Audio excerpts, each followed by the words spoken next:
केन्द्रीय बजेटमा चिया उद्योगबारे एक शब्द पनि उठेन। चिया उद्योगपतिहरूमा छायो निराशा। केन्द्रीय वित्त मन्त्री निर्मला सीतारामले केन्द्रीय बजेटमा उत्तर बङ्गालको चिया उद्योगलाई लिएर एक शब्द पनि बोलेन।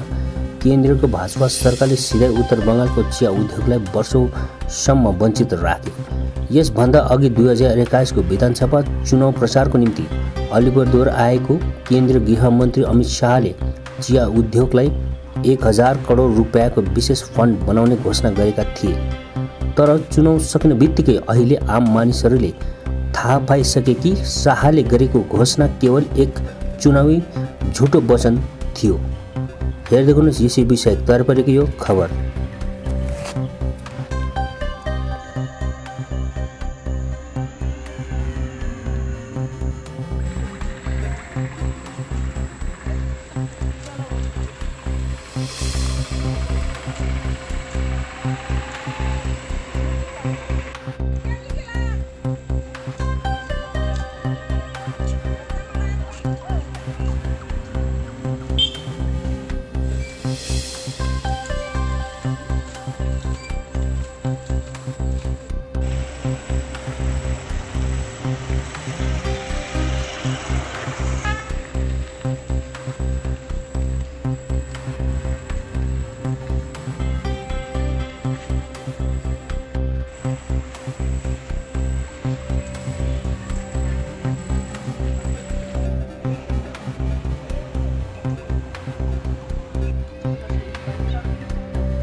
আমরা খুবই হতাশ এবং অবাক।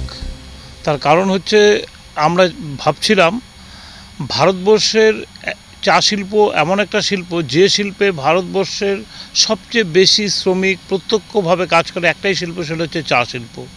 এই চা শিল্প গত কিছুদিন ধরেই বিভিন্ন সমস্যার সম্মুখীন হয়ে আছে। একদিকে অনাবৃষ্টি, অতিবৃষ্টি এবং পোকামাকড়ের উপদ্রব এবং বাজারে চাহিদার অভাবের জন্যে, চায়ের বাজার মন্দা যাওয়ার জন্যে চা শিল্প ধ্বংসের মুখে এসে দাঁড়িয়েছে।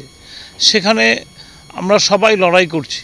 আমরা চাইছিলাম যে এই সংকটের সময় সরকার আমাদের পাশে এসে দাঁড়াবে এবং সরকার কিছু এমন কিছু পদক্ষেপ নেবে যেখানে চা শিল্প আগামী দিনে ঘুরে দাঁড়ানোর জন্য একটা আশার বাণী থাকতো।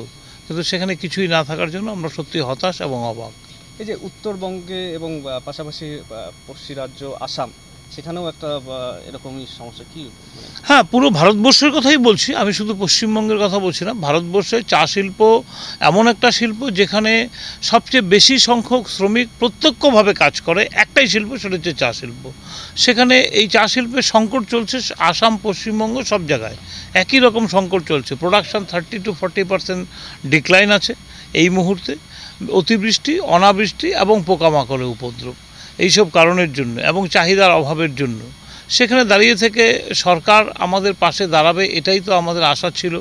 কিন্তু হয়তো কোনো কারণে সরকার আজকে আমাদের এই চা শিল্পের বাজেটে তার উল্লেখ নেই। পুরোপুরি বাজেট আমার পড়া হয়নি, তবে এক ঝলকে যা দেখলাম সে বাজেটে কিছুই উল্লেখ নেই চা শিল্পের কথা। আপনার নাম? চিন্ময় ধর, ম্যানেজার মাঝের WT state, chairman T association of India north Bengal branch.